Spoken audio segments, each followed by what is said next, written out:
உதயநிதி ஸ்டாலின் அவர்களுடைய மகன் இன்பநிதி அவர் வந்து பார்த்தீங்கன்னா வெளிநாட்டில் படிச்சுட்டு இருந்தார், ஒரு பெரிய ஃபுட்பால் பிளேயர். இன்னைக்கு வந்து ஒரு மீடியாவில் ஒரு பொறுப்பேற்று வந்திருக்காரு. எப்படி காவியா மாறன் வந்து சன் டிவியில் அவங்க அப்பாவுக்கு அப்புறம் ஒரு பெரிய பொறுப்பேற்று, அது மட்டும் இல்லாமல் தன்னோட கிரிக்கெட் டீமையும் வழி நடத்துறாங்களோ, அதே மாதிரி அப்பா முழு நேர அரசியல் போயிட்டதுனால கலைஞர் டிவி அப்படிங்கிற ஒரு பெரிய டிவி சேனலோட பொறுப்பை ஏற்றுட்டு காலையில் 9 மணிக்கு வந்தார்னா என்ன அப்படியே அல் ஜசீராவா சிஎன்என்னா அது என்ன பெரிய சேனல்?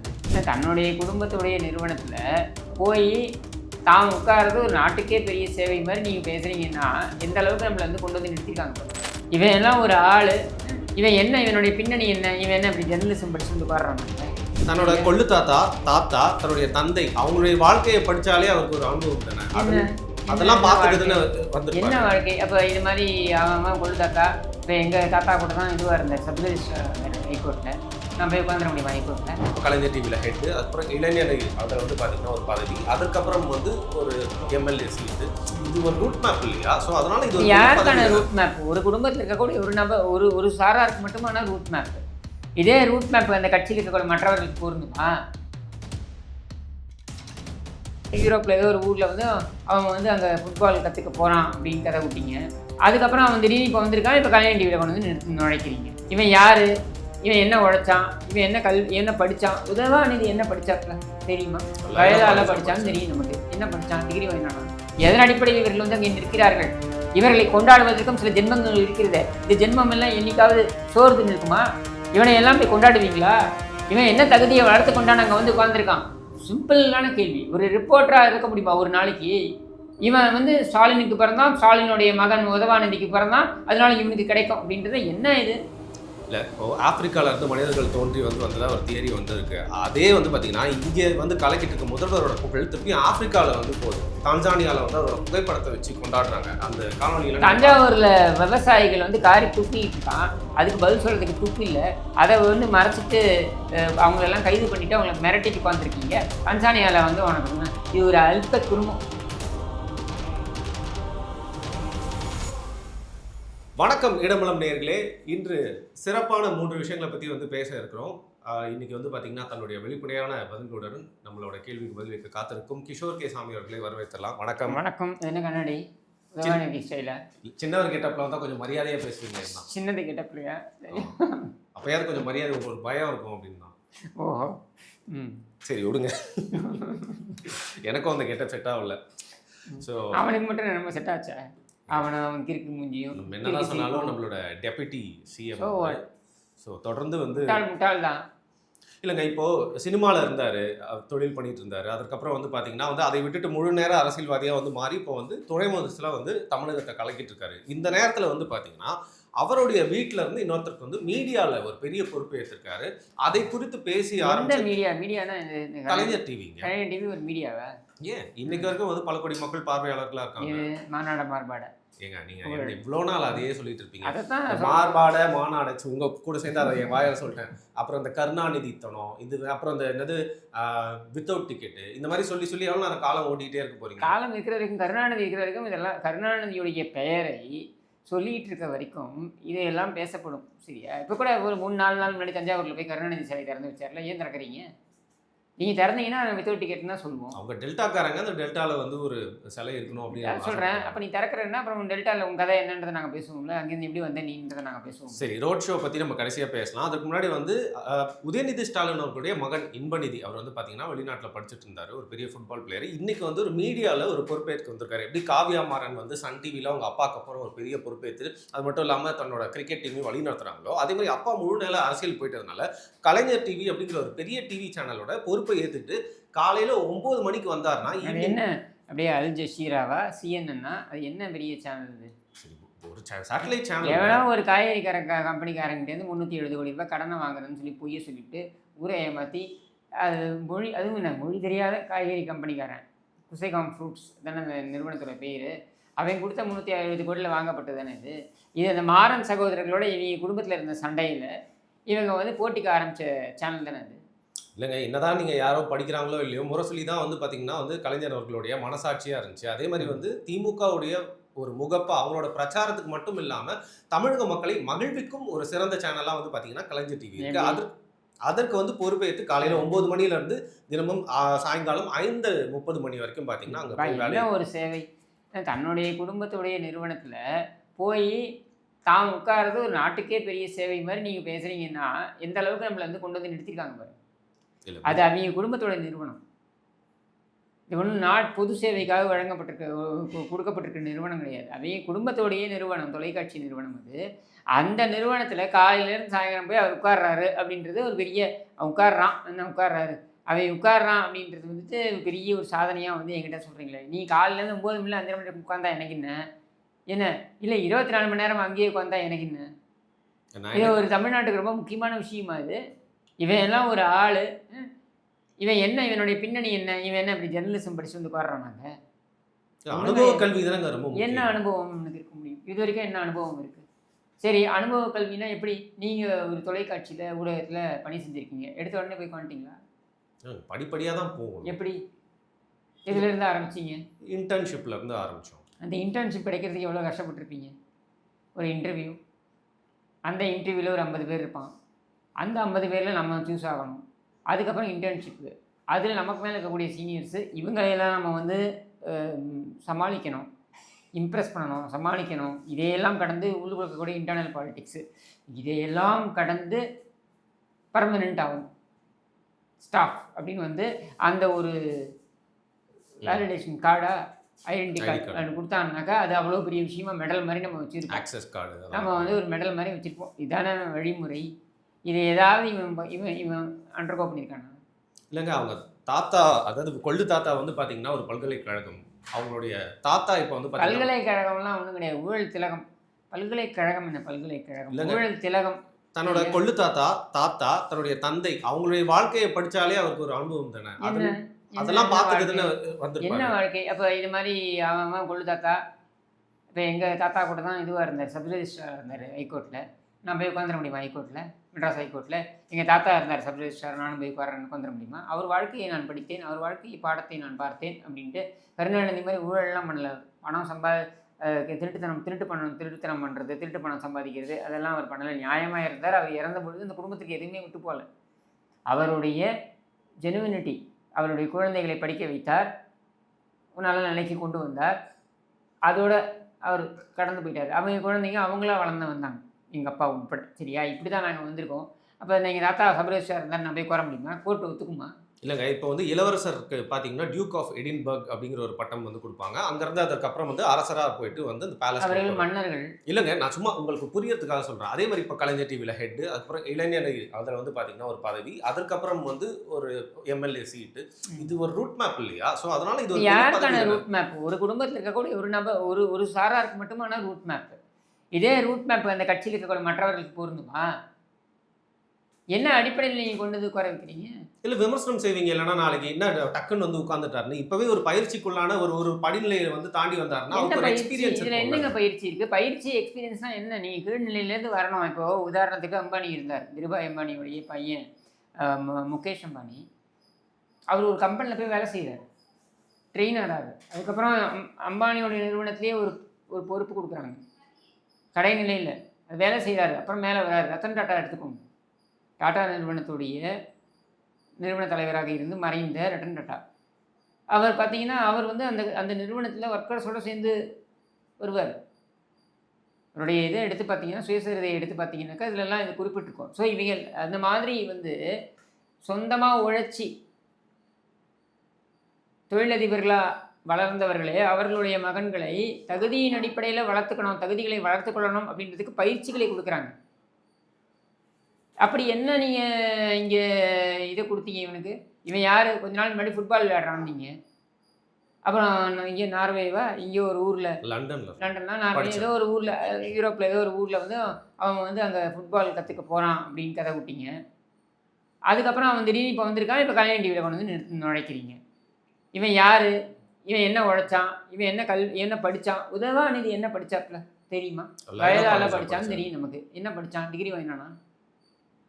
தெரியல, அவங்க அப்பாவுக்கு தான் தெரியும். அவங்க அப்பா என்ன படித்தார்? அது அவங்க அப்பாவுக்கு தான் தெரியும். இப்படி இருந்தால் இதெல்லாம் நீங்கள் உங்களுடைய திருட்டு பணத்தில் பண்ணுறீங்கன்னா கூட பரவாயில்ல, மக்களுடைய பணத்தில் தொடர்ந்து பண்ணுறீங்க அப்படின்றதான். இப்போ நீங்கள் ஒரு வாட்டி திருட்டீங்க, உங்கள் அப்பா திருடினான், அவன் பையன் அவனும் 50 வருஷம் கூட இருந்தாங்க, அவனையும் கொண்டு வந்தீங்க. சரி, அதுக்கு அடுத்தது இவன் இவன் 5 வருஷம் கூட ஆள் அரசியலுக்கு வந்து இவனை கொண்டு வந்து இப்போ நீங்கள் வந்து அவனை துணை முதலமைச்சராக கொண்டு வந்து உட்கார வச்சிட்டீங்க. அடுத்து இவன் இது என்ன இது? இல்லைங்க, இப்போ வரக்கூடிய தேர்தலில் வந்து பார்த்தீங்கன்னா இந்த நேரத்தில் அட்வர்டைஸ்மெண்ட்ஸ் அது மட்டும் இல்லாமல் இந்த பொலிட்டிக்கல் நியூஸ் இதெல்லாம் பார்த்து வந்து நிறைய பயிற்சி பெறணும் அப்படிங்கிறதுக்காக தான் வந்து அதை தான் சொல்கிறேன் நான். அப்போது இவங்க எல்லாருக்குமே டைரக்ட் பாஸ் தான். இவங்க யாருக்குமே ஒரு படிநிலைன்னு வந்து வரணுன்ற அவசியமே கிடையாது. இப்போ இதை பார்க்கக்கூடிய ஒரு கல்லூரியிலேருந்து ஒரு விஸ்காம் படிச்சுட்டு ஒரு மீடியா ஹவுஸில் போயிட்டு அவங்க என்ன வண்டையாக திட்டுவாங்க தெரியுமா? ஒரு ரிப்போர்ட்டராக ஒரு நாள் இருந்து வேலை பார்த்துருக்கீங்களா? ஏங்க ஆஃப்டர் ஆல் தேனாம்பேட்டையில் இருக்க ஒரு திமுக தொண்டன் கூட போயிட்டு இன்பநிதியை வேலை செய்ய வைப்பீங்க? ஏன் அது என்னங்க ஆஃப்டர் ஆல் தேனாம்பேட்டில் இருக்க தொண்டன்? அந்த ஆஃப்டர் ஆல் தொண்டனால தான் நீ உட்காந்துருக்க. இல்லைன்னா ஆஃப்டர் ஆல் ஸ்டாலின் எல்லாம் இன்றைக்கி வந்து தலைமை பொறுப்பில் வந்து வர முடியுமா? ஸ்டாலினுக்கு என்ன தகுதி இருக்குது? இந்த கேள்வியே நான் கேட்கும்போதெல்லாம் எல்லாருக்கும் கோவம் வருது. திரும்ப திரும்ப கேட்குறேன் அப்படி நீங்களே சொல்கிறீங்க, இதையே திருப்பி சொல்கிறீங்க. நான் கேட்குறேன் 1967 மீண்டும் கேட்கிறேன். 1967 கருணாநிதி பொதுப்பணித்துறை அமைச்சரானார். அந்த சமயத்திலேருந்து இன்னி வரைக்கும் கருணாநிதியோட குடும்பத்தில் உழைச்சி சம்பாதிச்சவனு யாராவது ஒருத்தருக்காமீங்க. காவியா மாறனை பற்றி சொல்கிறேன். காவியா மாறன் என்ன படித்தாங்க தெரியுமா உங்களுக்கு? என்ன படிச்சிருக்காங்க? What is sir qualification?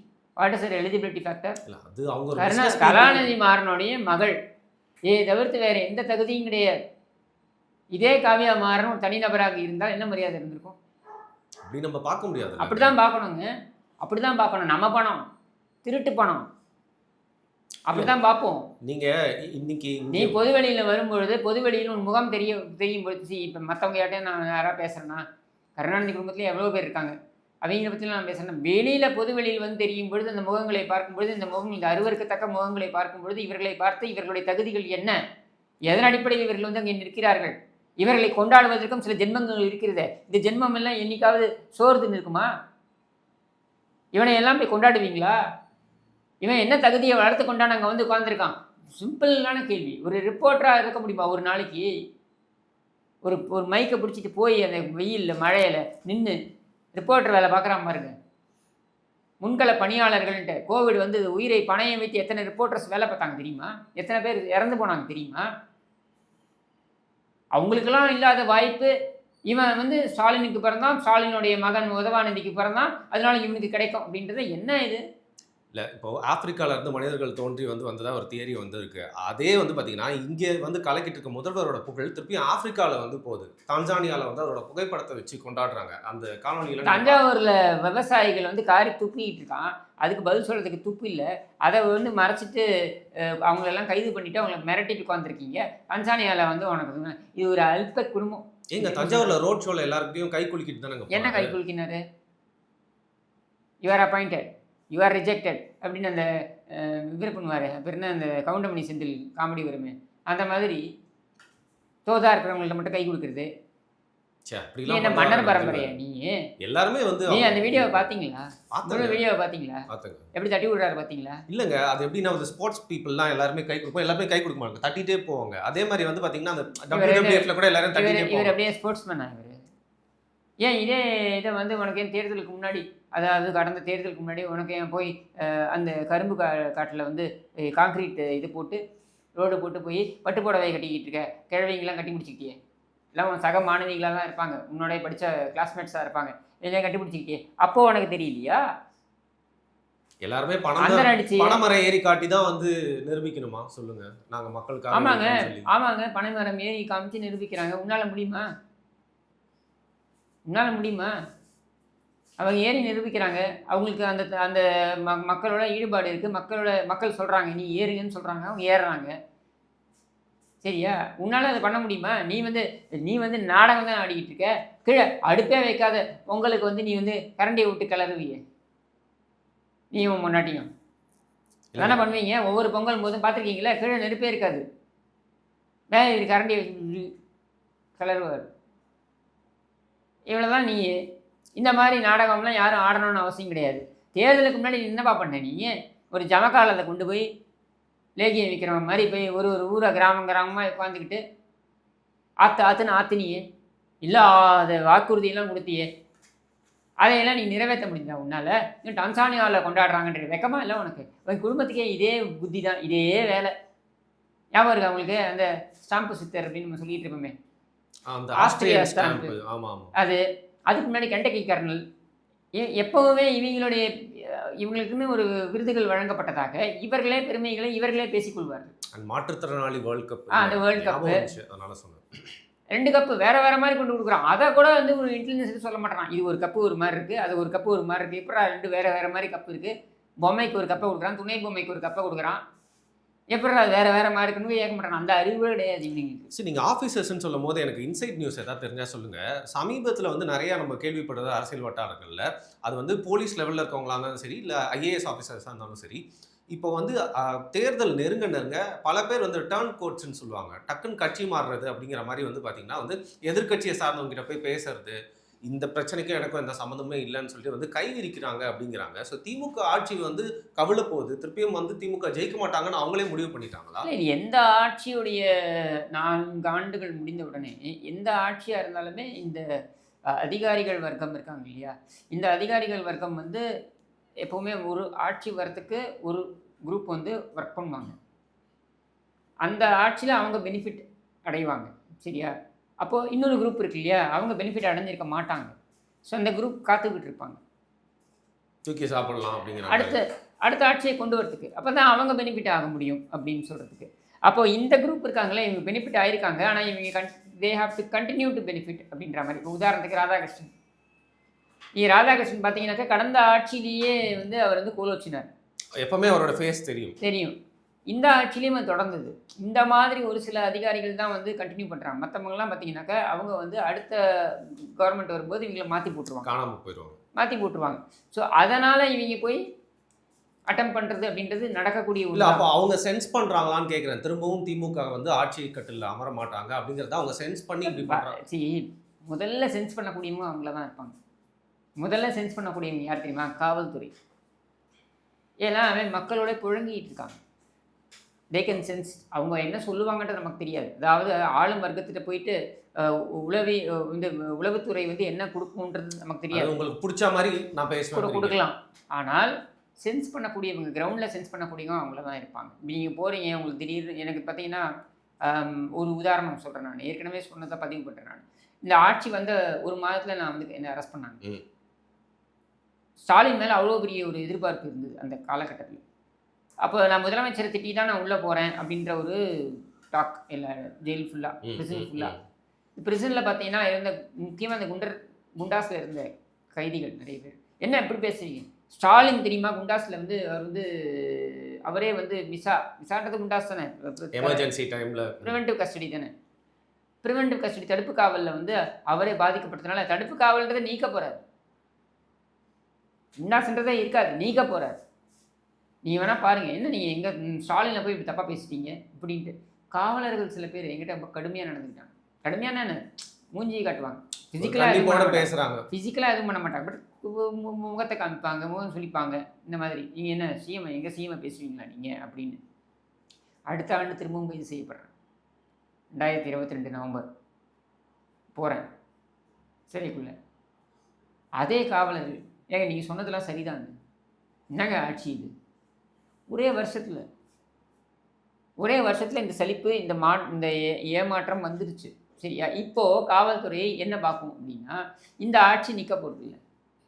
பில்டப்பில் எவ்வளோ நாள் நீங்கள் ஓட்டுவீங்க, விளம்பரத்தில் எவ்வளோ நாள் ஓட்டுவீங்க, மீடியா வச்சு மட்டுமே நீ ஓட்டிடுவியா?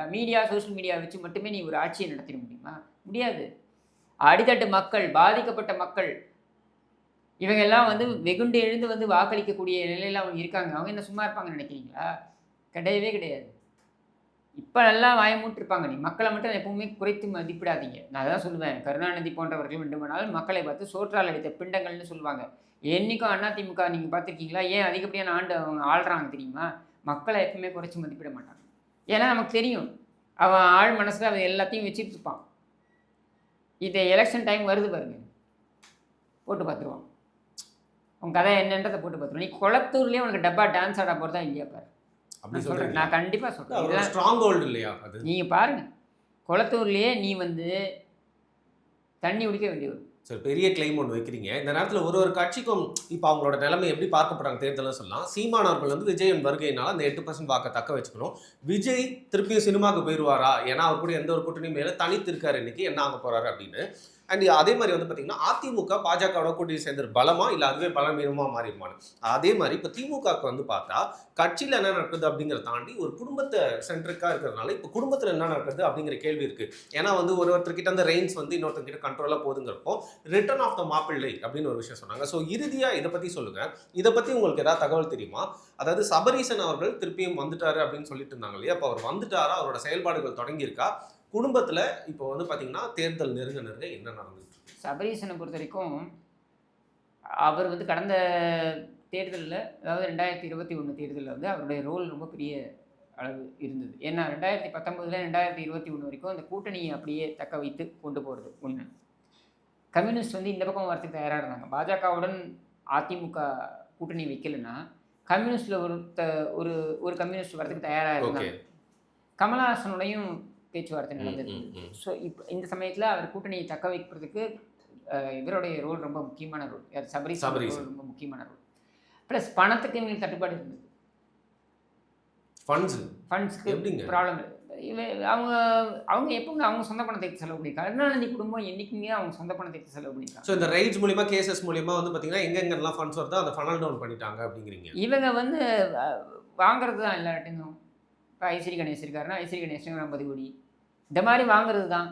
இந்த மாதிரி வாங்குறதுக்கு வந்து சபரீசன் உறுதுணையாக இருந்தார். இப்படி வாங்கி கொண்டு வந்து இந்த ஆட்சியை கொண்டு வந்தாங்க. இந்த ஆட்சியை கொண்டு வரதுக்கு இப்போ பாண்டே யார், பிரசாந்த் கிஷோர் பாண்டே, ஓகே, நம்ம ரங்கராஜ் பாண்டே இல்லை, பிரசாந்த் கிஷோர் பாண்டே போன்றவர்களை கூப்பிட்டு வந்ததாக இருக்கட்டும். இதெல்லாம் வந்து ஒருங்கிணைச்சு எடுத்துகிட்டு போகிறதுக்கு, ஏன்னா இவங்க சுனிலை வச்சு ஒப்பேத்தலாம் பார்த்தாங்க. அப்புறம் சுனிலை வெளில அனுப்பிச்சிட்டார். இப்போ அதுதான் பிரச்சனை. சுனிலை அவர் வெளில அனுப்பினார் அப்போன்றதுனால இப்போ சுனில் திரும்பி உதவாநிதியோட சேர்ந்துக்கிட்டு இந்த சபரீசன் உடைய டீம் இருக்காங்க இல்லையா, அவங்களுக்கு எதிராக வந்து இவன் ஒர்க் பண்ணிக்கிட்டு இருக்கான். ஓகே, இதுதான் அவங்களுக்குள்ளே இருக்கக்கூடிய பிரச்சனை. ஸோ இப்போ வந்து அவங்க நல்லா தெரியுது, ஸ்டாலினுக்கு நல்லா தெரியுது, நீ என்னதான் இட்டு கட்டின்னு உனக்கு பாசம் இருக்கலாம், இருந்தாலும் இதில் சாமர்த்தியசாலி அப்படின்னு பார்த்தீங்கன்னாக்க, அதாவது உதவாநிதியா சபரீசனானா சபரீசன் ஆல்வேஸ் ஒரு notch higher in terms of ஒரு வேலையை செய்து முடிப்பது எக்ஸிகியூஷன்ல. இன்னொன்று வந்து இன்ட்ரெஸ்டோட செய்யக்கூடிய ஆள். ஏதோ பகுதி நேரத்தில் வந்து பண்ணக்கூடிய ஆள் கிடையாது, இன்ட்ரெஸ்டோட செய்யக்கூடிய ஆள். அந்த மாதிரி இன்ட்ரெஸ்ட்லாம் கிடையாது உதவாநிதி கிடையாது. நீ என்னதான் நீங்கள் எவ்வளோ வேணாலும் புஷ் பண்ணலாம் பின்னாலேருந்து, உங்களுக்காக இருந்தால் தானே அது வந்து அது வெளிப்படும். அப்படி இல்லைங்க, ஒரு அதிகாரத்தை சுற்றி பார்த்துருப்பாரு இப்போ டெபுட்டி சிஎம்மா. அப்போ அதை தக்க வச்சுக்கணுன்ற ஒரு வெறி இருக்காதா? யாராக இருந்தாலும் இருக்கும். அது வந்து உழைச்ச இந்த அதிகாரத்தை பெற்றால் தான் தக்க வைக்கணுன்ற வெறி இருக்குங்க. உன்னோட லக்கிலே அது வந்துட்டு தான் உன்னோட லக்கிலே அது போகும் வரும். அப்படி தான் நீங்கள் இருப்பீங்க எப்போவுமே. ஒரு ஒரு விஷயத்தை வந்து என்னுடைய சீனியர் ஒருத்தர் ஒர்க் பண்ணிட்டு இருக்கும்போது அவர் சொல்லுவார், ஒருத்தன் போய் ஒரு கடையை வைக்கிறான், அவனை அறியாமலே அந்த கடையில் ஏகப்பட்ட க்ரௌடு, அவனை அறியாமலேயே. அப்போ ஒன்று என்ன பண்ணுறான், பிஸ்னஸ் நல்லா போகுதுன்னு உடனே அந்த கடை கொஞ்சம் பெருசாகுது. பெருசானோடனே என்ன பண்ணுவான், ஒரு பிளேயர் சிலை ஃபோட்டோ. அப்புறம் இன்னும் அதிகமாகும் கூட்டம். இன்னும் அதிகமானோடனே பிள்ளையார் பக்கத்தில் லக்ஷ்மி சரஸ்வதி வந்துடும். இன்னும் அதிகமானோடனே அது ஒரு ஸ்டாண்டு, ஒரு ஊதுபத்தி, விளக்கு இதெல்லாம் வந்துடும். இன்னும் அதிகமானோடனே வெங்கடாஜலபதியோட பெரிய ஃபோட்டோ வந்துடும். சரியா? இது ஏன் பக்தியின் அடிப்படையில் இது இருக்கா, இல்லை இந்த பக்தி ஏன் வந்து ஒரு ப்ரொபோர்ஷனட்டாக இன்க்ரீஸ் ஆகுதுன்னா ரொம்ப சிம்பிள். அவனையும் அறியாமல் அவனுடைய தகுதிக்கு மேலே அவனுக்கு அந்த வருவாய் இருக்குது. அதிர்ஷ்டத்தின் அடிப்படையில் கூட நம்ம எடுத்துப்போமே. அப்போது இது அதிர்ஷ்டமாக வருதுனால இது அதிர்ஷ்டமாகவே கூட போயிடலாம் அப்படிங்கிற ஒரு ஃபியர் ஃபேக்டரும் உள்ளூரே இருக்கும் உளவியல் ரீதியாக. நீங்கள் யோசிச்சு பாருங்கள், முதலமைச்சருடைய வீட்டில் இருக்கிறவங்கெல்லாம் ஒரு கோவிலாக போய் பரிகாரம், எதுக்கு? ஊரில் அத்தனை பாவத்தையும் செஞ்சுக்கிட்டு நீ பரிகாரம் பண்ணால் செய்யாடுமா? அப்படி கிடையாது. Fear factor. தகுதியால் வந்ததுன்னு வைங்க, நீ பயப்பட வேண்டிய அவசியமே இல்லையே, நீ எங்கேயும் போய் நிற்க வேண்டிய அவசியமே இல்லையே. கடவுள்கிட்ட போய் நான் கடவுள்கிட்ட போகலாம், எனக்கு இது கொடுங்க அது கொடுங்கன்னு நான் போய் கேட்குறதுக்கு நான் போக மாட்டேன். கடவுளிடம் செல்வது எதற்காக? கடவுளை உணர்வதற்காகவும் கடவுளை உள்வாங்கிக் கொள்வதற்காகவும் நமக்குள்ளே ஒரு பாசிட்டிவ் வைப் வரணுன்றதுக்காக நம்ம போவோம். நீ பரிகாரம் பண்ணுறதுக்கு போகிறேன்னா எதுக்கு பரிகாரம் பண்ணணும்? உங்களுடைய டெஸ்டினி என்னவோ அது எழுதப்பட்டு விட்டது. விதி வந்து எழுதப்பட்டு விட்டதை யாரும் மாற்ற முடியாது. என்னுடைய நம்பிக்கை சரியா? அப்போ பரிகாரம் பண்ணுறதுக்கு நான் போகிறேன் கோவிலில் போய் அப்படின்னா நீ கோவிலை அவமானப்படுத்துற, கடவுளை அவமானப்படுத்துற. அப்போது இந்த மாதிரியான நபர்கள் எந்தவித இன்ட்ரெஸ்ட்டும் நம்ம 4 வருஷம் முன்னாடி வரைக்கும் எனக்கு பாலிடிக்ஸில் இன்ட்ரெஸ்டே இல்லை அப்படின்னு சொல்லக்கூடிய ஒருத்தன் அவனை நீ கொண்டு வந்து டெபுட்டி சிஎம் வரைக்கும் குறை வைக்கிற. பாலிடிக்ஸில் எப்போ வேணாலும் இன்ட்ரெஸ்ட் வரலாம். இப்போ திடீர்னு இது வரைக்கும் இன்ட்ரெஸ்டே இல்லாத நபர் கூட திடீர்னு எனக்கு இன்ட்ரெஸ்ட் வருதுன்னு சொல்லலாம். இப்போ உதாரணத்துக்கு பிரியங்கா காந்தி, அவங்களுக்கு ரொம்ப நாள் அவங்களுக்கு ஒதுங்கி இருந்தாங்க. ஆனால் திடீர்னு அவங்க வந்து இன்ட்ரெஸ்ட் எடுத்து வராங்க. சரியா? அது மாதிரி வரலாம். இவன் அப்படி இல்லை. இவன் வந்து அடுத்த நாளே இவன் டெபுட்டி சிஎம், அடுத்த நாளே எம்எல்ஏ, அதுக்கு அடுத்த நாளே டெபுட்டி சிஎம். என்ன அடிப்படையில் கொடுக்குறீங்க நீங்கள்? என்ன உழைச்சிருக்கான் அதுக்கு கேட்டால் ஒரு செங்கலை காண்பித்து ஆட்சி எப்படி? இவன் செங்கலை காண்பிக்கலாம் திமுக ஆட்சிக்கு வந்துருக்காரா? இதை விட திமுகவினரை கேவலப்படுத்த முடியுமா யாராவது? அவன் 10 வருஷம் செருப்படி வாங்கி 10 வருஷம் ஆட்சி வேற அவர் ஆட்சி இருந்து அவமானப்பட்டு அடி வாங்கி அதுக்கப்புறம் வந்து உதயசூரியன் ஓட்டு போடுங்கன்னு ஒவ்வொரு காலையும் கையிலையும் போய் விழுந்து அவனை வந்து ஆட்சி படத்தில் அமர்த்துறான். அப்படின்னா நான் செங்கலை தூக்கி காண்பித்ததால் தான் ஆட்சிக்கே வந்தோம்னு நீ சொல்கிற அப்படின்னா அவனை நீ அவமானப்படுத்துறதுன்னு அர்த்தம். எத்தனை பேரோட உழைப்பு அது? இந்த கூட்டணி கட்சிகள்லாம் அவமானப்படுத்துறதுன்னு அர்த்தம். இவையெல்லாம் எல்லாம் நீ வந்திருக்க முடியுமா? ஸோ முழுக்க இதை புரிஞ்சுட்டு முதல்வர் அவர்கள் ஃபுல் பவரை வந்து பவர் ஆஃப் கண்ட்ரோலை வந்து அவருடைய தேர்தல் எப்படி சந்தையை எதிர்கொள்வீங்க? ஸோ இறங்கி வேலை செய்ய ஆரம்பிச்சிட்டாங்க. 2011 நோக்கித்தான் இந்த ஆட்சி போய் கொண்டிருக்கிறது. நான் திரும்பவும் சொல்கிறேன், நிறைய பேர் நினைப்பாங்க எனக்கு அதிமுக மேலே எனக்கு வந்து நிறைய அதீத இது இருக்கிறதுனால நாட்டம் அன்பு பாசம் இதை வேணாலும் வச்சுக்கோங்க, இதெல்லாம் இருக்கிறதுனால நான் வந்து சொல்கிறேன். இல்லை, நான் திரும்பவும் சொல்கிறேன், 2011 எதிர்க்கட்சி வரிசையில் கூட இல்லாத ஒரு நிலை எப்படி ஏற்பட்டதோ அதே நிலை திமுகவுக்கு மீண்டும் ஏற்பட போகிறது. அதை நோக்கித்தான் அவர்கள் வேகமாக சென்று கொண்டிருக்கிறார்கள். நீங்கள் என்னதான் திருமாவளவனை வச்சு முட்டு கொடுத்தாலும் சரி, இல்லை காங்கிரஸை செல்வ பிறந்தகையை வச்சு முட்டு கொடுத்தாலும் சரி, அவர்களும் சேர்ந்து துடைத்து எரியப்படுவார்கள். இது உறுதி, இது நடக்க தான் போகுது. சரி, இந்த நேரத்தில் வந்து ஊருக்கே தெரியும் அப்பாவுக்கும் மகனுக்கும் பிரச்சனைன்னு. அதுவும் ராமதாஸ் அவர்களுடைய பேட்டி தொடர்ந்து நம்ம நிறையா ரீசெண்ட் டைம்ஸில் பார்த்துட்டே இருக்கோம். எல்லா தொலைக்காட்சிகளாக இருக்கட்டும், வார இதழ்களாக இருக்கட்டும். அது மட்டும் இல்லாமல் போயிட்டு வந்து யூடியூப்லேருந்து நிறைய பேர் வந்து கேள்வி கேட்குறப்போ அவர் வந்து ரொம்ப ஓப்பனாக வந்து நிறைய விஷயங்கள் பேசுகிறாரு. அப்படி இருக்கிறப்போ தங்களோட குடும்பத்துக்குள்ளே இருக்கிற பிரச்சனையே கட்சி வந்து இருந்தால் பிளவத்துக்கு வந்து பார்த்திங்கன்னா அன்புமணி தான் காரணமாக இருக்காருன்னு ராமதாஸ் அவர் மூலியமாக வந்து தெரியுது. ஆனால் இந்த நேரத்தில் சம்மந்தமே இல்லாத திமுக தான் இதை ஊதி பெருசாக்குது அப்படிங்கிற மாதிரி ஒரு குற்றச்சாட்டு சொல்லியிருக்காரு. அது எந்த அளவுக்கு நியாயமாக இருக்குது? எல்லாருக்குமே திமுக தான் காரணம்ன்ற மாதிரி இருக்கு. அன்புமணி அந்த குற்றச்சாட்டை வைக்கிறதுக்கு பிரதான காரணம் என்னன்னா, அன்புமணியை பொறுத்தவரைக்கும் ரொம்ப கூர்ந்து கவனிச்சிங்கன்னா இதோடைய நுண்ண அரசியல் என்னன்றதை நீங்கள் புரிஞ்சுக்கலாம். அன்புமணி வந்து திமுக தான் காரணம்னு சொல்வதற்கான காரணம் அன்புமணி ராமதாஸுக்கும் மருத்துவர் ராமதாஸ் சீனியர் ராமதாஸ் அவர்களுக்கும் இருக்கக்கூடிய பிரச்சனையிலிருந்து திசை திருப்புவதற்காக தான், வேற ஒன்றுமே கிடையாது. ஜஸ்ட் ஒரு டைவர்ஷன் பாலிடிக்ஸ். அப்சல்யூட்லி. ஏன்னா அன்புமணி ராமதாஸ்க்கு நன்றாகவே தெரியும் திமுகவில் அவங்களுக்கு இடம் இல்லை, விசிகாவோட அவங்க வந்து ஒரே இடத்துல இருக்கனால அவங்க வந்து திமுகவில் முடியாது, விசிகாவையும் வைத்துக்கொண்டு பாமகவை சேர்த்து கொள்ளலாம் 2011 மாதிரி அப்படின்னு முயற்சி பண்ணாலும் அதற்கு வாய்ப்பு இல்லாமல் போயிடுச்சு. அந்த கதவு சாத்தப்பட்டு விட்டது அப்படின்ற நிலையில் இன்னைக்கு மருத்துவர் ராமதாஸ் சீனியர் ராமதாஸ் பார்த்தீங்கன்னா ரொம்ப அழகாக தெளிவாக அவர் வந்து அவர் அரசியல் காய்களை நகர்த்துக்கிறார். அவர் என்ன சொல்கிறார்? ஃபஸ்ட்டே எனக்கும் எங்களுக்கும் பாமகவுக்கும் அதிமுகவுக்கும் அது இயற்கை கூட்டணி, நேச்சுரல் அலையன்ஸ் அப்படின்னு அவர் சொன்ன பொழுது நீங்கள் புரிஞ்சுக்கலாம் அவருடைய எண்ண ஓட்டம் எதை நோக்கி இருக்குன்ட்டு. ஒன்று. ரெண்டாவது, மருத்துவர் ராமதாஸ் இன்னொரு விஷயம், ரொம்ப முக்கியமான விஷயம் சொல்கிறது என்னென்னா, பாஜகவுடனான கூட்டணி அப்படின்றது எனக்கு பிரதானம் கிடையாது. என்னுடைய நோக்கம் எல்லாம் அதிமுகவுடன் கூட்டணி வைப்பு, அதாவது கனெக்டிங் லிங்கா ஏடிஎம்கே மட்டும் தான். அதிமுகவுடன் நாங்கள் கூட்டணி வைப்பு தான் எங்களுடைய நோக்கம். பாஜகவுடன் கூட்டணி என்பது எங்களுடைய நோக்கம் கிடையாது.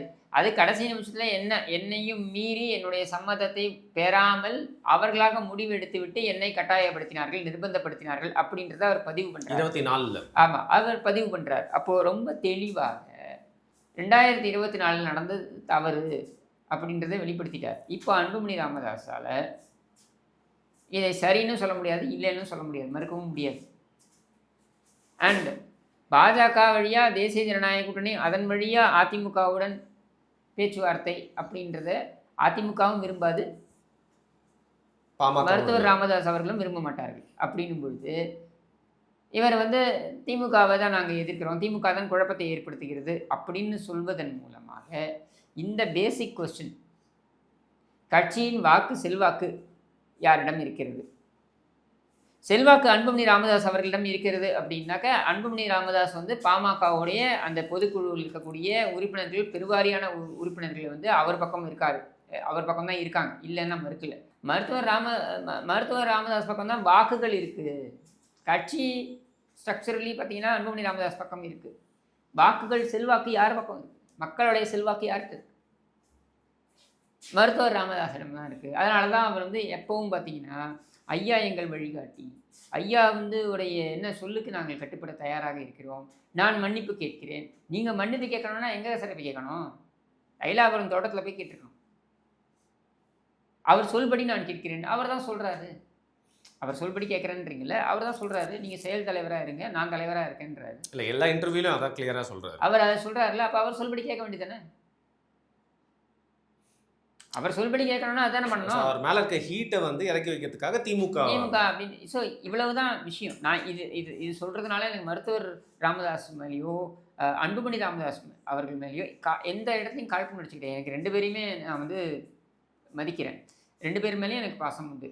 அது வேறு விஷயம். சரியா? அவங்களா இருக்கட்டும், சௌமியா அண்ணியாக இருக்கட்டும், இவங்க எல்லார் மேலேயும் எனக்கு பாசம் உண்டு. இதை அப்படி பார்க்காதீங்க தயவு செஞ்சு. But what I am trying to say here is, மருத்துவர் ராமதாஸ் வந்து மிக தெளிவாக அவருடைய வீக்னஸஸை புரிந்து கொண்டு, அவருடைய வீக்னஸ்ன்னு அவருடைய ஏஜ் தான், ஏஜ் ஃபேக்டர் தான் அவருடைய, அதை புரிந்து கொண்டு ப்ரெஸ் மீட்டில் வச்சு அழகாக அந்த கருத்தை கொண்டு போய் சேர்க்குறாரு. கருத்தை கொண்டு போய் சேர்க்குறதும் இல்லாமல் ஒன்றும் செக்மேட் பண்ணுற மாதிரியே கொண்டு போகிறாரு. இப்போ அன்புமணி ராமதாஸ் கேட்கக்கூடிய வாய்ப்பு என்னென்னா, நீங்கள் கட்சியை தக்க வைத்து கொள்ள வேண்டும் என்றால் பாஜக உதவும் அப்படின்னு அந்த ரூட்டில் போகிறத விட அதிமுக ரூட் எடுத்துச்சு பாருங்க. பாஜக வந்து உதவி தான் நான் வந்து கட்சியை பெறணும்னு அவசியம் கிடையாது. கட்சியை நான் தேர்தல் ஆணையத்துக்கு போகிறேன், நான் சண்டை போடுறேன், நான் வாங்கிக்கிறேன். என் பக்கம் எம்எல்ஏக்கள் இருக்காங்க, என் பக்கம் மாவட்ட செயலர் இருக்காங்க, நான் என் கட்சி என்னோடது, எதுக்கு பாஜக வரணும்? ஆனால் பாஜகவை நம்பி போனது யார்? ஓபிஎஸ். இது சொல்கிறதுனால நான் பாஜகவை குறை சொல்லலை. எந்த அரசியல் கட்சியும் இந்த அரசியலை தான் செய்வாங்க. ராஜீவ்காந்தி இருந்த பொழுதும் ஜே அணி இருந்த பொழுதும் ராஜீவ்காந்தி இந்த மாதிரியான அரசியலை தான் செய்தார். அதனால் அது பாஜகவை நான் குறை சொல்லலை. That's okay. But as a political party, as a leader, பாஜகவை நம்பி உன்னுடைய அரசியலை அமைத்துக் கொள்ளக்கூடாது. உன்னுடைய செல்வாக்கை நம்பி நீ உன்னுடைய அரசியலை அமைத்து கொண்டால் பாஜக உன்னிடம் வரும். எப்படி அமித்ஷா வந்து எடப்பாடி பழனிசாமியா பன்னீர்செல்வமானா எடப்பாடி பழனிசாமி அப்படின்ற முடிவை ஏன் எடுக்கிறார் அமித்ஷா? தேசிய ஜனநாயக கூட்டணியில் இருக்கக்கூடிய அங்கமாக இருக்கக்கூடியவர் தானே பன்னீர்செல்வம். டிடிவி தினகரன் அவர்களையெல்லாம் கருத்தில் எடுத்துக்காம ஏன் எடப்பாடி பழனிசாமியை சூஸ் பண்ணுறாரு அப்படின்னா, அவரை அசர்ட் பண்ணிக்கிறார். என் பிரச்சனை நான் நீதிமன்றத்துக்கு போய் பார்த்துக்கிறேன், பொதுக்குழுவில் செஞ்சுக்கிறேன். பொதுக்குழு நானாக பன்னீர்செல்வம்னு பார்த்துப்போம், வா நீதிமன்றத்தில் பார்த்துப்போம், எலெக்ஷன் கமிஷனில் பார்த்துப்போம். இதுக்கெல்லாம் பாஜகவில் போய் நிற்க வேண்டிய அவசியம் கிடையாது. ஆனால் பன்னீர்செல்வம் என்ன செய்தார்? இங்கேருந்து குஜராத் போய் காவி துண்டை மாட்டிக்கிட்டு செஞ்சாரா இல்லையா? அப்போ அந்த முதலமைச்சருடைய பதவி ஏற்றுக்கிற போது காவி துண்டை மாட்டிக்கிட்டு மேடையில் நின்று, இது ஒரு பெருமை, என்னை மதிக்கிறார்கள், அதை வச்சு என்ன பண்ணுறது? கட்சி ஒன்று விட்டு போயிடுச்சே பாஸு.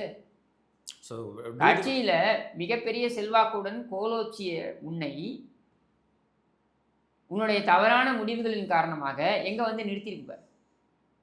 கட்சியில் நீங்கள் நல்ல ஏற்கனவே பதிவு பண்ண தான் திரும்பி பதிவு பண்ணுறேன். இதெல்லாம் மக்களுடைய மறதி, மக்களுக்கு பெரிய ஒரு தேசிய நோயாக இருக்கிறதுனால இதெல்லாம் பதிவு பண்ணுறேன்.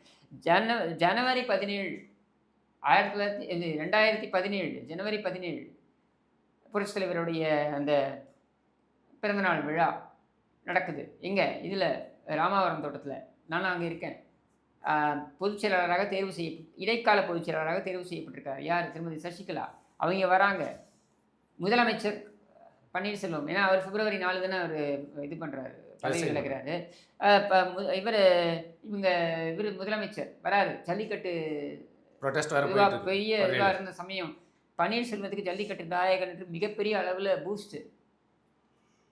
அப்படி இருந்த சமயத்தில் சசிகலாவுக்கு கூடிய ஆதரவை விட மிகப்பெரிய அளவில் ஆர்ப்பரிப்புடன் ஆதரவு யாருக்கு? கட்சி தொண்டர்கள், பொதுமக்கள் எல்லாரும் மத்தியும் பன்னீர்செல்வத்திற்கு. அப்படி இருந்த பன்னீர்செல்வம் முதல்ல தீபா காலில் போய் விழுந்து அவமானப்பட்ட.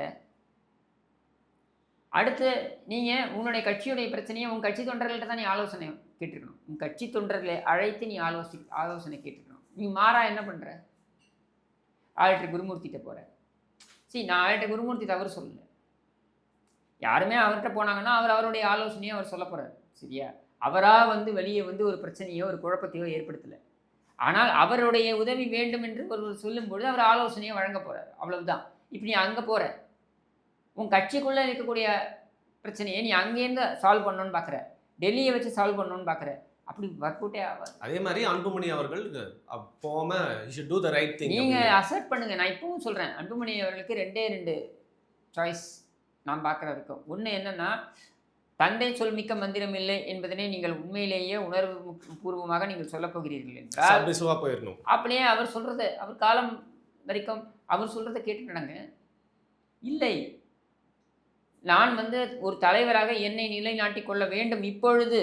ஏன்னா நீங்கள் மைக்கெல்லாம் தூக்கி போட்டு பண்ணீங்க இல்லையா, அந்த மாதிரி நீங்கள் சொல்ல வரீங்க அப்படின்னா நீங்கள் துணிஞ்சிட்டீங்கன்னு அர்த்தம். அதாவது தன்னை அதுவும் தப்பு கிடையாது. You understand? அதுவும் தப்பு கிடையாது. ஏன்னா நீ ஒன்று தலைவன் என்று நிலைநாட்டிக்கொள்ள நீங்கள் விரும்புகிறீர்கள் அப்படின்னும் பொழுது தைரியமாக சொல்லுங்கள். அங்கேயும் இல்லை இங்கேயும் இல்லைன்னு எப்படி? ஐயா சொல்கிறத தான் நாங்கள் செய்வோம், செய்ய காத்திருக்கோம் அப்படின்னா ஐயா சொல்லிட்டாரு, செயல் தலைவராக இரு, நான் தலைவராக இருக்கேன்னு சொல்லிட்டாரு, செய்ய வேண்டியதானே அதை? உங்களால் அது முடியலல்ல. அப்போது உங்களுக்கு நல்லா தெரியுது மக்கள் மத்தியில் செல்வாக்கு மருத்துவர் ராமதாஸுக்கு இருக்குது. அதை வந்து பகச்சிக்கிட்டு உங்களால் இந்த கட்சியை கொண்டு போக முடியாது. சரியா? உங்ககிட்ட கட்சியுடைய பொதுக்குழு உறுப்பினர்களுக்கெல்லாம் எல்லாம் இருக்கலாம், ஆனால் உங்களால் தாக்கு பிடிக்க முடியாது. இப்போ அப்படியே அதிமுகவில் பாருங்கள், பன்னீர்செல்வம் உண்மையிலேயே தொண்டர்களை போய் சந்தித்து அந்த சமயத்தில் தன்னுடைய செல்வாக்கை நிலைநாட்டி இருந்தால் பொதுக்குழு ஒரு பக்கம் இருந்தாலும் அதையும் மீறி ஒரு தலைவராக உயர்ந்து நின்றுக்க முடியும். அதையும் செய்யலையே இந்த மனுஷன். இவன் என்ன நினச்சாரு, நேராக போய் அமித்ஷாட்டியோ மோடிக்கிட்டயோ போய் நம்ம நின்றுட்டோம்னா நம்மளை காப்பாற்றிடுவாங்கன்ட்டு. எந்த அரசியல்வாதியும் அதை செய்ய மாட்டோம். அரசியல்வாதிகள் அரசியலை அரசியலாகத்தான் பார்ப்பார்கள். பிரேமலதா விஜயகாந்த் அவங்க சொன்னாங்கல்ல, உண்மை. அரசியலை அரசியலாகத்தான் பார்க்கிறார்கள் எல்லா கட்சியின் போது நாங்களும் பார்க்கிறோம். ஆமாம், அரசியலாக தான் பார்ப்பாங்க. அரசியல்வாதி என்ன உனக்கு இன்னொரு கட்சி தூக்கி கொடி பிடிக்கிறதுக்காக இருக்காங்க? கிடையாது. அவங்க கட்சியை தான் அவங்க பார்ப்பாங்க. ஓபி ரவீந்திரநாத் அப்படின்ற ஒருத்தன் அந்த 544 எம்பிக்களில் ஒருத்தனாக இருந்ததுனால தான் அங்கே மோடி வந்து பக்கத்தை நிற்க வச்சுக்கிறாரு. இல்லைன்னா அவரே நிற்க வைக்க போகிறார். ஏன் இப்போ போய் நிற்க சொல்லி பார்க்கலாம். இப்போ ஒரு 2 நாள் முன்னாடி இவரோட ராஜ்நாத் சிங்கோடைய ஒரு ஃபோட்டோ எடுத்து போட்டுக்கிட்டான். அது எல்லோரும் போய் விசிட் பண்ணலாம். இப்போ நிர்மலா சீதாராமன் அவர்களை போய் விசிட் பண்ணுறது இல்லையா, அது மாதிரி விசிட் பண்ணும்போது அதை வந்து இன்னும் பெரிய அரசியல் டிஸ்கஸ் பண்ணாமல் ஒரு கதையை விடுவான், பில்டப்பு. அமித்ஷா மீட் பண்ண சொல்லுங்களேன் பார்க்கலாம். ஏன் அமித்ஷா இங்கே வந்தார், அதே ஹோட்டலில் ரூம் எடுத்து தங்கினார்ல பன்னீர்செல்வம், அதே ஹோட்டலில் தான் ரூம் எடுத்து தங்கினார் பன்னீர்செல்வம். சென்னைக்கு வந்து இந்த பொழுது அமித்ஷா அங்கே மீட் பண்ணாரா? அரசியலாக தான் அவங்க பார்க்குறாங்க. நீயும் அரசியலாக பார்க்கணும். உனக்கு அரசியல் செய்ய தெரியல, அதனால் பலாப்பழத்தோட ரோட்டில் நிற்கிற. ஆனால் அன்புமணி அவர்களை பொறுத்த வரைக்கும் நான் இப்பவும் சொல்கிறேன், உங்களுக்கு வந்து உங்கள் தந்தை வந்து மிகப்பெரிய செல்வாக்கு மிக்க ஒரு தலைவர், சரியா? அவரை மீறி நீங்கள் செய்ய வேண்டும், அரசியல் செய்ய வேண்டும் என்று நினைத்தால் அப்போ போல்டாக எழுத்து நின்றுணும். நான் தான் தலைவன். ஐயா அவர்களுடைய வரலாறு, ஐயா அவர்களுடைய பயணம், ஐயா அவர்களுடைய அந்த என்ன சொல்கிறது போராட்ட குணம், அதெல்லாம் நான் பாராட்டுறேன். ஆனால் இன்றைக்கு கட்சியை வழிநடத்தக்கூடிய இடத்துல நான் தான் இருக்கிறேன். ஐயா சொல்ல எடுபடாது, நான் சொல்கிறது தான் எடுபடும்னு தைரியமாக சொல்லுங்கள். சரி, முடிவுக்கு வரணும் அப்படிங்கிறீங்க. முடிவுக்கு வரது உங்கள் கட்சிக்கு நல்லது. ஆனால் அது முடிவுக்கு தான் வரப்போகுது. ஏன்னா நீங்கள் எண்ட் ஆஃப் த டே தேர்தலை நீங்கள் எதிர்கொண்டாகணும்ல. நீங்கள் தேர்தலை எப்படி எதிர்கொள்வீங்க? ஒரு குடையின் கீழே வந்தால் தான் உங்களுக்கான மாதிரி அந்த கட்சிக்கான அந்த மதிப்பு இருக்கும். அப்படிங்கும்போது ஒரு குடையின் கீழே நீங்கள் வருதுன்றது எப்படி? ஒன்று மருத்துவர் ராமதாஸ் சொல்கிறது நடக்கணும். அதுக்கு தான், அதை நோக்கித்தான் இது போகுதுன்ற. சரி, ஓகே. அப்படியே இல்லைனாலும் அன்புமணி ராமதாஸ் தன்னை நிலைநாட்டி கொண்டாலும் அவரும் என்ன சொல்கிறார், இப்போ திமுகவை நேரடியாக பகிர்ச்சிக்கிட்டீங்க. நீங்கள் திமுக தான் குழப்பத்தை ஏற்படுத்துதுன்னு சொல்லிட்டீங்க இல்லையா? இப்போ திமுக குழப்பத்தை ஏற்படுத்துன்னு சொல்லிட்டு திமுக போய் கூட்டணி வைப்பீங்களா? அதுக்கான வாய்ப்பு குறைவு. அப்போ எங்கே போக முடியும்? நீங்கள் திருப்பியும் அதிமுக பாஜக இந்த தேசிய ஜனநாயக கூட்டணி தான், நீங்கள் இந்த கூட்டணி தான். அப்போ அதை முதலே எடுங்க அந்த முடிவுன்றதை நம்ம சொல்கிறோம். சரி, ஓகே. அது நம்ம சொல்கிறோன்றதை விட நம்ம எதிர்பார்க்கக்கூடிய கருத்தாக இருக்குது. ஸோ தொடர்ந்து செய்தியாக இருக்கிறாங்க அவங்க ஒரு கட்சி ஒரு எப்போ வந்து இணைவாங்க அப்படிங்கிறத வந்து எல்லாருமே வந்து காத்துட்ருக்காங்க. என்ன நடக்க போகுது அப்படிங்கிறதையும் வந்து ஒரு தொடர்ந்து பார்த்துருக்காங்க. ஏன்னா வந்து ஒரு சைடு அப்பா சொல்கிறது மகன் சொல்கிறது அப்படின்னு. அதனால தான் அந்த கேள்வியை நான் வந்து கேட்டேன். மிக்க நன்றி. இன்றைக்கி கேட்ட கேள்விக்கெல்லாம் உங்களோட பதிலை வந்து உங்களோட மனதில் வந்து தெரிவிச்சிருக்கு.